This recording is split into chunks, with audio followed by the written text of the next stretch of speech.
Nós choramos agradecidos porque aqui estamos vivos com saúde. Obrigada pela oportunidade que o Senhor nos dá de estarmos na tua santa casa, de partilharmos do teu amor e misericórdia. Que o Senhor nos use, seja com a mensagem de hoje, para que tudo o que nós viemos aprender na tua palavra, Senhor, seja para o nosso crescimento espiritual. Que nós possamos levar outras pessoas a Cristo. Que o Senhor aqueça os nossos corações para que a gente não desista dessas pessoas. Nos ajude, Senhor. Nós necessitamos da tua misericórdia. Esteja conosco nesse culto de hoje, nessa mensagem. Mas desde já nós agradecemos. Em nome de Jesus. Amém. Amém. Irmãos, nós como cristãos temos alguns deveres, não temos? Todos nós temos deveres. Se nós vamos para a escola, nós temos tarefinha de casa. Se nós vamos para a faculdade, tem trabalho, tem seminário, muitas coisas. Às vezes, nós esquecemos que nós, como cristãos, também temos alguns deveres. E alguns deveres nós negligenciamos, nós deixamos de fazer. Mas nós vamos estudar hoje 1 Tessalonicenses 5, versos 16 a 22, que vai nos mostrar 7 deveres. 7 deveres que Paulo nos diz que nós, como cristãos, nós não temos a escolha de fazer ou não. É um dever nosso. Então, vamos abrir aí em 1 Tessalonicenses, capítulo 5. Quando todos abrirem, diga amém.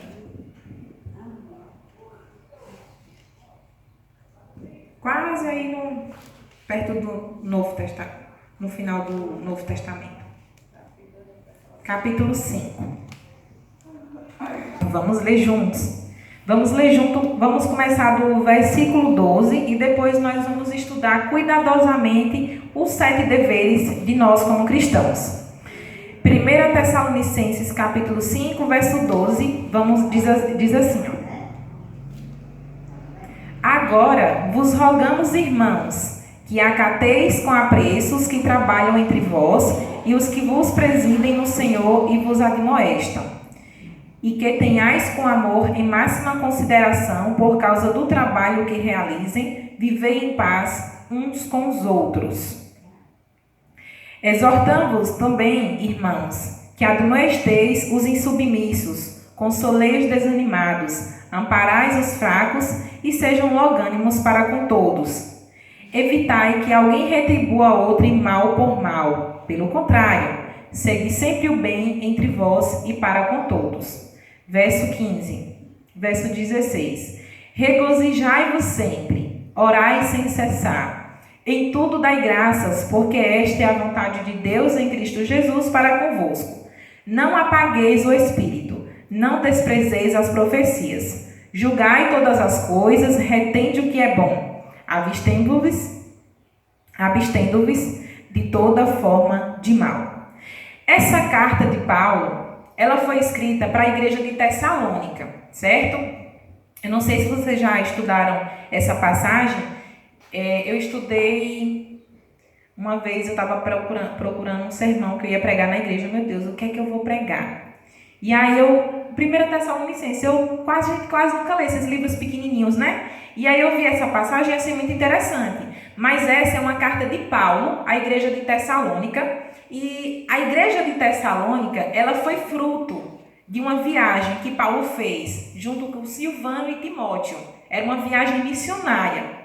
E essa igreja, ela surgiu em meio à perseguição. É um fato muito interessante. Porque Paulo, ele permaneceu pouco tempo em Tessalônica, por causa da perseguição dos judeus. Mas, apesar do pouco tempo que eles passaram em Tessalônica, foi tempo suficiente para nascer uma igreja madura e firme. Então, a gente vê aí, né, em meio a uma perseguição, surgiu uma igreja firme e madura. E nos versos 16, que nós vamos, a partir do verso 16, nós vamos estudar, Paulo resume em 7 frases o dever de todo cristão. Vamos ler o que diz o verso 16? Regozijai-vos sempre. O que é regozijar-se?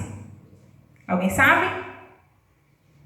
Se alegrar, né? Se alegrar, muito bem. Primeiro dever de todo cristão, alegrar-se sempre. Quando Paulo diz para a gente se alegrar sempre, ele não está falando de algo desconhecido para ele. Quando Paulo foi preso, à meia-noite ele cantava louvores ao Senhor. Imagina aí, preso, meia-noite cantando louvores ao Senhor. E é um conselho que Paulo nos dá. Regozijai-vos sempre, em qualquer situação.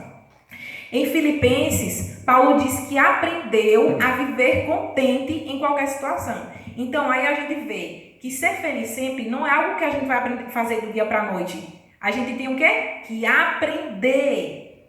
A gente tem que aprender a ser feliz em qualquer situação. É fácil? Não.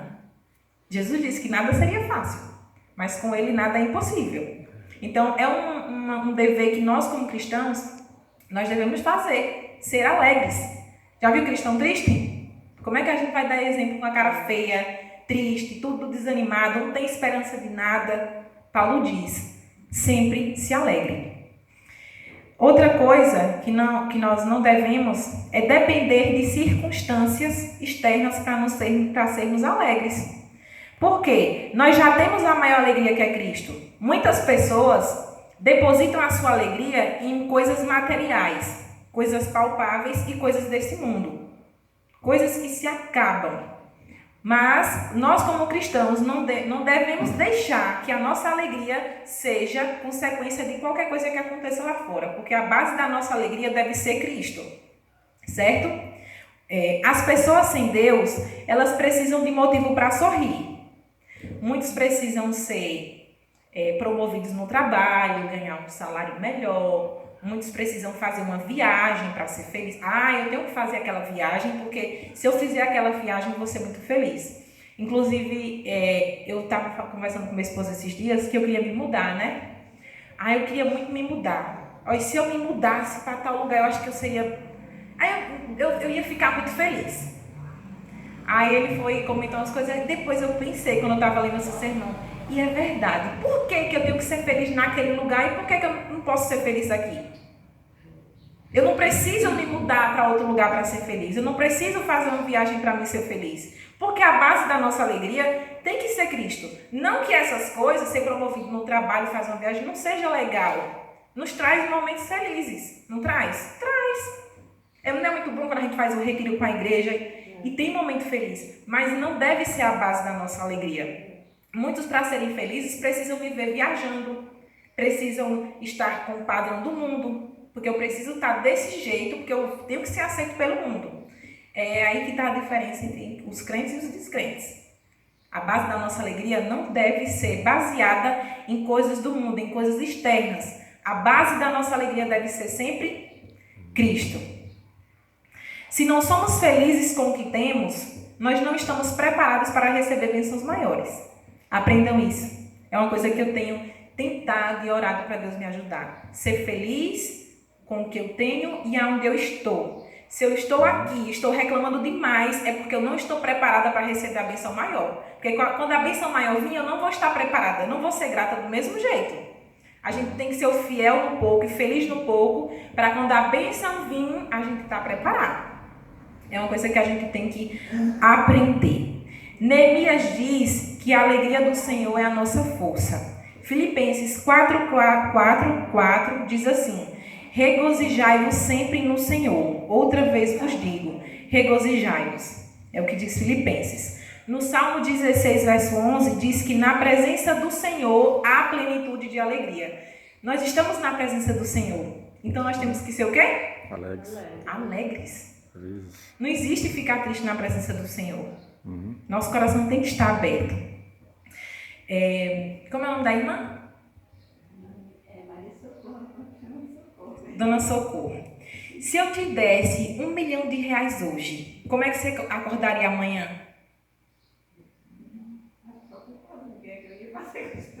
Você ficaria feliz ou triste? Feliz? Seu nome? Chile. Isso. Se eu te desse R$1 milhão hoje, 2 milhões, amanhã você acordaria como? Feliz ou triste? Feliz, né? Feliz, né? E vocês? Quem acordaria feliz ganhando R$1 milhão? Eu acordaria. Eu já sou feliz com o pouco que eu ganho, mas R$1 milhão. Mas tem uma condição, dona... Eu sou péssima para nome. Shirley ou Socorro. Tem uma condição para vocês. Para vocês ganharem R$1 milhão hoje, amanhã vocês não estariam vivos. Vocês queriam? Não. Você queria, dona Socorro? Eu te dava 1 milhão hoje para você gastar 1 milhão. E amanhã já era. Eu não quero não. Eu prefiro o meu pouco mesmo. Muito bem.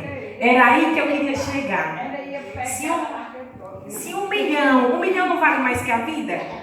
1 milhão vale mais que a vida? Não. Não vale. A nossa vida vale mais que 1 milhão. Então por que a gente não acorda feliz? Sim. Por que a gente não acorda feliz? Aí é que está o nosso erro. Porque a gente não está sendo feliz com o que a gente tem. Só de estar vivo é um motivo para a gente estar feliz. Tem coisas que acontecem na vida da gente que nos deixam tristes. Não acontece? Muitas coisas. Eu queria que vocês abrissem em Abacuque para a gente ler uma passagem interessante. Abacuque, capítulo 3.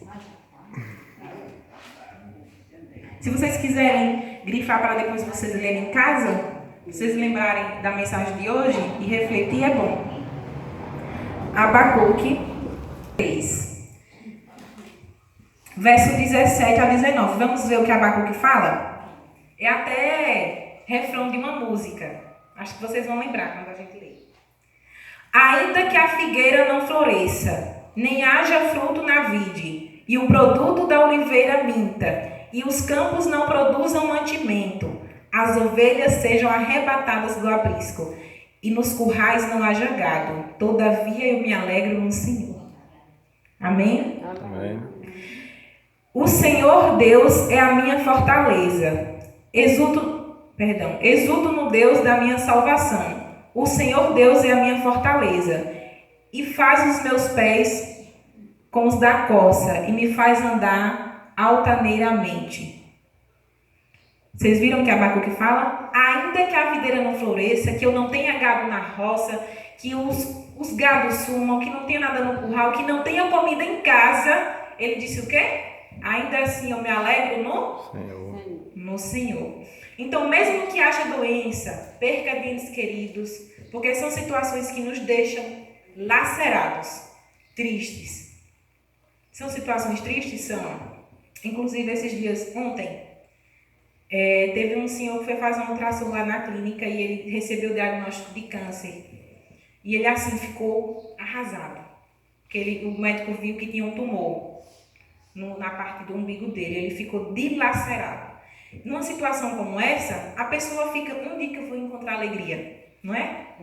Diante de uma situação dessas. Quando a gente perde um ente querido, é um momento de muita tristeza. Você não sabe o que você faz, você acha que vai ficar sem plano na vida. O que é que eu vou fazer com essa saudade? Então, mesmo que haja esses momentos de tristeza, quando nós estamos firmes em Deus, a alegria verdadeira não nos é tirada. Essa é a diferença também entre nós e os descrentes, porque nós temos a esperança. E nós devemos se apegar nessa esperança de salvação, para que a gente possa ter dias melhores. Devemos buscar a fonte de alegria na palavra do Senhor. Se nós queremos ser cristãos felizes, nós devemos estar firmes em Cristo e buscar a felicidade aqui. Certo? Porque a palavra do Senhor já diz, é do Senhor. Ela não nos fará pessoas ruins. Ela nos trará alegria. É tão bom quando a gente lê a palavra de Deus e descobre coisas. Poxa, isso aqui é muito bom. Vou aplicar na minha vida. E quando a gente aplica, vê o resultado. Então a palavra do Senhor, ela é o nosso combustível. Quantas vezes de nós a gente não vai triste para a igreja, né? Já aconteceu com vocês? Comigo já. Às vezes a gente vai meio desanimado. Hoje eu não estou afim de ir para a igreja. E quando a gente ouve a palavra de Deus, sai renovado. Você nem lembra de tristeza. Você nem lembra. Por quê? Porque a palavra do Senhor é a fonte de alegria. Se a gente não buscar a fonte de alegria, como a gente vai ser feliz? Como é que a gente vai ser um cristão feliz? Não tem como. Temos que estar firmes em Cristo e lendo a sua palavra. Certo? Vamos ver o que diz no verso 17, Tessalonicenses. Vamos voltar. Então, qual é o primeiro dever de todo cristão? Alegrar-se sempre. Verso 17.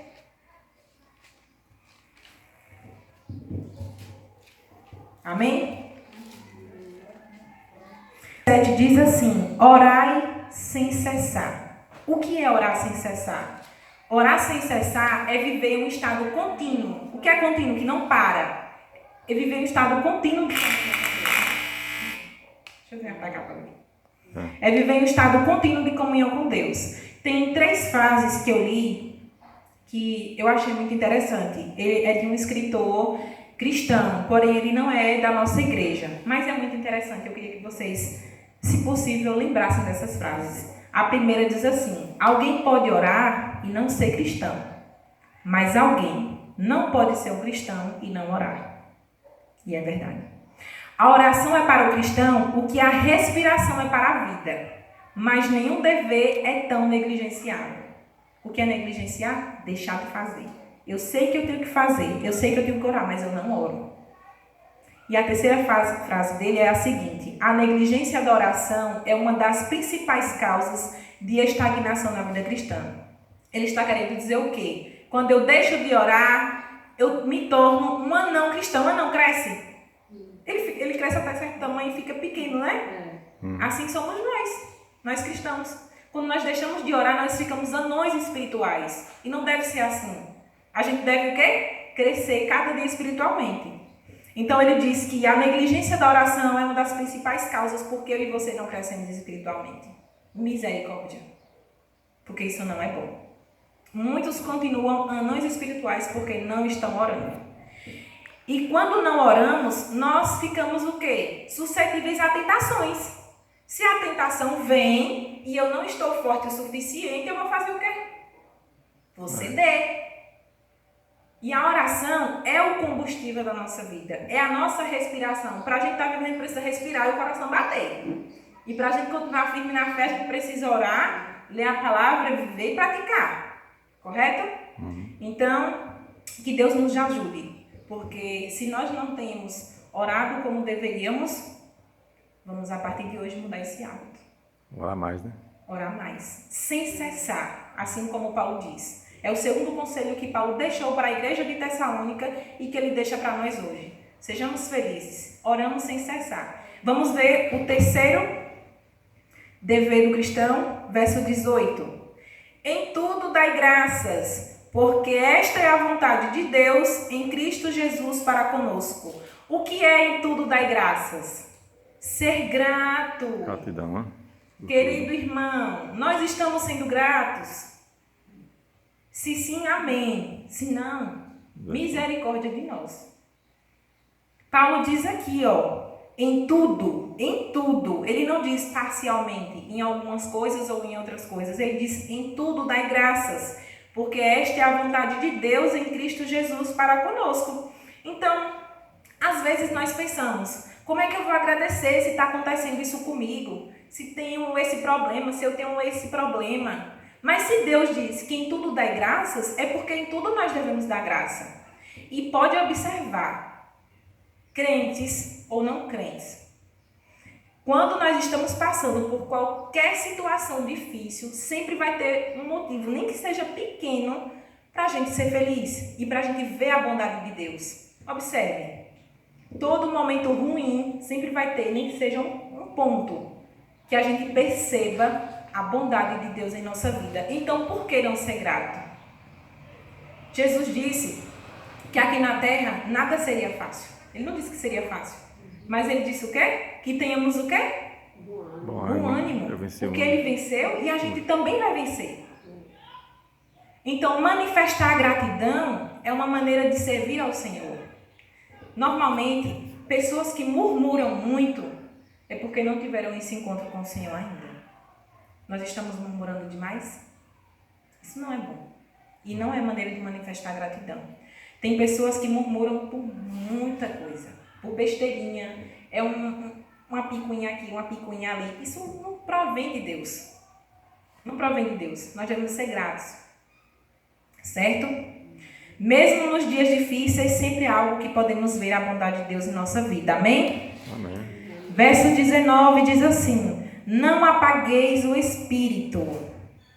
Espírito o quê? O Espírito Santo. Nós sabemos, conhecedores da verdade, que quando Deus foi, Ele mandou o quê? O nosso Consolador. Consolador, para que nos ajudasse, que nos desse força, que nos convencesse. Inclusive, se nós estamos aqui hoje, é porque o Espírito Santo nos convenceu de estarmos aqui. Se não fosse pelo amor e misericórdia de Deus, ao mandar o Consolador, que é o Espírito Santo, nem vontade de vir aqui a gente tinha. Então, Paulo diz o quê? Não apagueis o Espírito. E quando é que nós apagamos o Espírito, Laine? Quando nós fazemos as coisas contrárias. Deus diz, você tem que ir por aqui porque vai ser melhor. Aí você vai e fala, não, mas é porque por aqui está melhor. Meus amigos vão por aqui, eu não quero ir por aqui sozinha, eu quero ir por aqui, porque a muvuca está indo por aqui, então eu tenho que ir por aqui. Muitos de nós negamos a voz do Espírito Santo antes de estarmos aqui na igreja. Quando nós conhecemos a verdade, não aceitamos. Mas hoje, pela graça de Deus, nós estamos aqui. Porque a sementinha que foi plantada, ela o quê? Floresceu. E nós estamos aqui, fruto do Espírito Santo. Então, Paulo nos diz que não devemos apagar o Espírito. Nós também, Dona Socorro, apagamos o Espírito quando nós brigamos, quando nós gritamos, quando nós mentimos, quando nós incluímos o outro em alguma mentira. A lei de Deus, ela é clara. 10 mandamentos. Se eu quebro qualquer um deles, eu estou apagando o Espírito. Eu estou dizendo não para o Espírito Santo. Isso não é bom. Uma pergunta que eu queria fazer a vocês. Vocês sabem qual é o dom de vocês? Não respondam para mim. Respondam para Deus.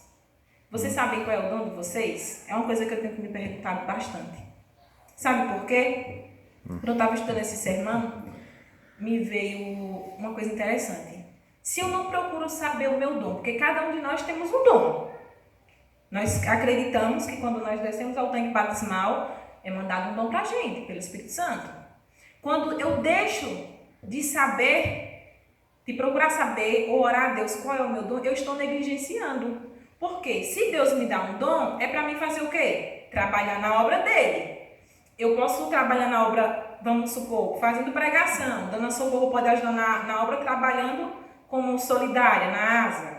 Outra pessoa pode ser louvando. E aí vai. A gente forma um grupo, cada um trabalhando de acordo com o seu dom. Se eu não procuro saber qual é o meu dom, e detalhe, muitas pessoas, principalmente jovens, não querem saber qual é o seu dom, sabe para quê? Para não ter que trabalhar. Eu não quero saber o meu dom não, porque se eu souber, eu tenho que fazer. E aí eu posso dizer não para o irmão, porque eu não sei qual é o meu dom. E se eu souber qual é o meu dom, eu posso dizer não, eu não sei. Aí eu apago o Espírito, porque eu estou negligenciando trabalhar na obra. Então devemos ter cuidado. O pecado, ele nos separa de Deus. De maneira alguma, o pecado vai nos manter perto de Cristo. Que nós hoje passamos a decisão de quê? De não apagar o Espírito Santo de Deus em nossas vidas. Que nós possamos orar a Deus para que o nosso coração ele esteja aberto a ouvir a voz do Espírito Santo. Porque muitas vezes nós fechamos os ouvidos para não ter que fazer tal coisa, porque sabe que é certo. Vamos ver o verso 20? Não desprezeis as profecias. O que é profecias? Vocês estão com ela aí na mão. A Bíblia. E na Bíblia tem o quê? Tem a palavra de Deus, tem livros históricos, tem livros proféticos e tem vários outros. Incluindo na Bíblia tem profecia e a gente aguarda uma profecia se cumprir. E qual é essa profecia, igreja? A volta de Jesus. É a melhor coisa, né? Paulo, antes dele escrever para a igreja de Tessalônica, ele fala, aqui eu só não vou voltar mais um pouquinho, mas depois vocês podem estudar o capítulo todo. Ele fala o seguinte, ele fala para a igreja de Tessalônica que não é obrigado Paulo falar sobre a volta de Jesus para eles, porque eles já sabiam. Então, para você ver, uma igreja que surgiu em meio a tanta tribulação, era firme, madura e sabia da volta de Cristo. E é uma profecia que nós hoje esperamos cumprir também. Então, quando Paulo diz não apagueis as profecias e não explica o que é, porque ele já tinha explicado antes à igreja de Tessalônica. Então, a gente não pode desprezar as profecias. Se nós vivemos aguardando a volta de Cristo, os nossos atos e as nossas ações devem ser o quê? De acordo com o que cremos. Nós temos que viver como se nós estivéssemos realmente esperando a volta de Cristo. Uma coisa que Deus uma vez perguntou, logo quando eu entrei na igreja que tinha o PG, ele perguntou assim, se Cristo voltasse amanhã, quem você acha que você estaria perdido ou salvo? E é uma pergunta que a gente deve refletir na nossa cabeça. Porque as coisas elas vão acontecendo aos poucos. Às vezes nós achamos que a volta de Cristo pode estar muito distante. Eu vou deixar para melhorar depois. Quando estiver mais perto, nós estamos apagando o Espírito e desprezando as profecias. Nossos atos e as nossas ações devem ser de acordo com o que nós acreditamos. Se nós acreditamos que Cristo voltará, vamos viver como tal. Verso 21. Julgai todas as coisas, retende o que é bom. Isso significa o quê? Não consentir com qualquer doutrina contrária à Bíblia, com o que a Bíblia ensina. Se eu sei que a Bíblia não fala isso aqui, por que eu vou seguir? É certo? Não. No próprio estudo bíblico que a gente dá, na parte da Bíblia fala que nós devemos estudar a Bíblia o quê? Um pouquinho aqui, um pouquinho ali. E Paulo nos adverte. Julgai todas as coisas. O que é julgar todas as coisas? É você analisar. Fulano falou disso aqui na Bíblia. Peraí, vamos conferir? Vamos julgar o que ele está falando? É você analisar. Você julga as coisas e retém o que é bom. Você julga todas as coisas que alguém falar para você com relação à Bíblia, o que for bom para o seu crescimento espiritual, você retém. Você acolhe. O que não for, você filtra. Faz igual o vinho, filtra tudo que for ruim. Isso aqui eu não quero. Então, não devemos consentir também com qualquer coisa que seja contrária à palavra de Deus. Quando eu falo consentir, é você estar no meio e falar, não, a gente vai ter que fazer isso aqui. Eu sei que não é certo, mas a gente vai ter que fazer. É bom? Já está dizendo, não é certo. Você está consentindo com alguma coisa que Deus não se agrada. Então, Paulo nos adverte, julgai todas as coisas e retende o que é bom. Verso 22 diz assim, abstendo-vos. Essa palavra abster significa o quê? Deixar de fazer, não fazer. Então, vamos traduzir para a nossa língua. Se afaste, vou colocar na nossa língua, viu? Se afaste de toda forma de mal. E na Bíblia nós encontramos vários e vários exemplos. Temos o exemplo de Daniel. O que foi que Daniel fez quando o rei botou aquele banquete lá com coisas que ele não era lícitas comer? Ele chamou o copeiro, como é que fala? Vamos dizer o copeiro, aquele que toma conta da comida lá. Isso aqui eu não como não, porque na minha religião, Deus diz que não é certo eu comer esse tipo de coisa. Foi o que Daniel fez. Olha, pegue para mim frutas, sementes, eu como. Daniel se absteve da forma de mal, porque aquilo contaminaria ele. Não contaminaria? Vamos também vários exemplos na Bíblia, porque se a gente não tem forças para dizer que isso eu não posso fazer, quando chegar no tempo da perseguição, a gente vai achar força aonde? Se nem nas mínimas coisas a gente rejeita. Tem uma frase que eu achei muito interessante, que eu li, foi um livro de Ellen White, eu só não lembro qual, que ela fala assim, se a gente não controlar a nossa boca, em questão da gula, o que é que a gente vai controlar? Se nem a nossa boca a gente controla. Porque se eu sei que Deus abomina comer certas coisas e mesmo assim eu como porque eu não consigo me controlar, você não consegue controlar mais nada. Então é uma coisa que a gente deve prestar muita atenção. Verso 22. Foi o que a gente acabou de ler, né? O cristão, ele deve ter uma vida conduzida pelo Espírito Santo. Viver na contramão do mundo. É difícil, mas quando a gente se apega em Deus, tudo é possível. Nós devemos renunciar o pecado. Se abster de toda forma de mal, como Paulo fala. O salmista diz, guarda as tuas palavras em meu coração para não pecar contra ti. Devemos guardar a palavra de Deus em nosso coração. Esses 7 conselhos que Paulo nos dá é para o nosso bem. É para o nosso bem. Quando a gente começar, Paulo ele disse que não era feliz. Não foi feliz de um dia para o outro. Todo mundo conhece a história de Paulo, que antes era Saulo. Era um perseguidor de Cristo.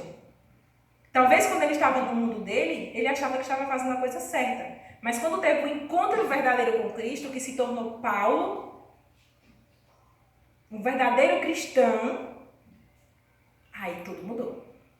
Ele aprendeu a ser feliz. Então é uma decisão que ser feliz não é uma escolha, não é um sentimento, é uma escolha. Eu escolho ser feliz, você deve escolher ser feliz e aprender a ser feliz. Então o cristão ele deve renunciar ao pecado, assim como Daniel renunciou às iguarias do rei, assim como Sadraque, Mesaque e Abednego decidiram não se curvar à estátua, porque sabiam que não era certo. São decisões que eles tomaram de seguir firmes. Então que nós hoje podemos parar para pensar nessas 7 decisões. São decisões que eu e você precisamos tomar. São 7 deveres que Paulo deixou, mas que eu e você precisamos tomar a decisão de seguir ou não. Ore ao Senhor para que Ele te ajude. Eu vou orar a Deus para que Ele me ajude a seguir esses 7 conselhos. Amém.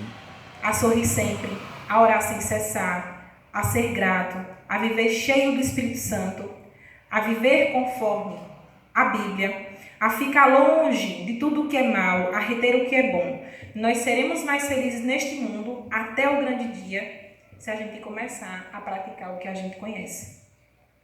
Que Deus nos abençoe, que nessa manhã nós possamos sair preenchidos do Espírito Santo e com o pensamento de que eu sirvo a um Deus que me ama.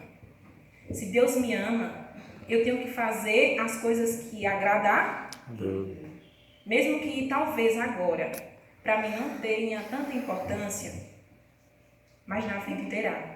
Assim como um dia nós conhecemos a palavra de Deus e fomos salvos, porque nós somos salvos em nome de Jesus, muitas pessoas poderão ser salvas através de nós. E vamos pensar hoje o que é que eu estou fazendo para salvar os outros. Assim como trabalharam para me salvar, o que eu posso fazer para salvar os outros.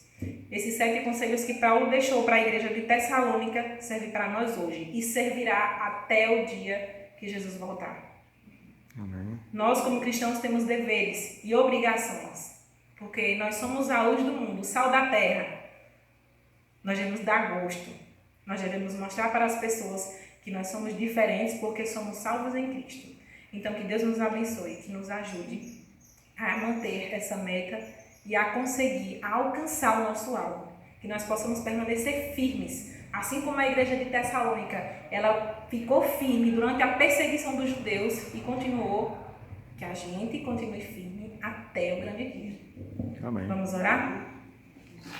Grandioso Deus e maravilhoso Pai, nós podemos aprender hoje nessa manhã 7 deveres que todo cristão deve fazer. Iluminado pelo Senhor, Paulo escreveu. Que o Senhor nos ajude. São decisões que eu e os irmãos precisamos tomar. Precisamos aprender. Mas sem ti nada aprenderemos. Que o Senhor mande o teu Santo Espírito para que entre em nossos corações. Para que abra os nossos corações e as nossas mentes. Para que a gente possa ser sal da terra, a luz do mundo. Que nós possamos ser testemunhas do teu amor neste mundo aqui, Senhor. Nos ajude a salvar mais pessoas. É o que eu te peço. Em nome de Jesus. Amém. Amém.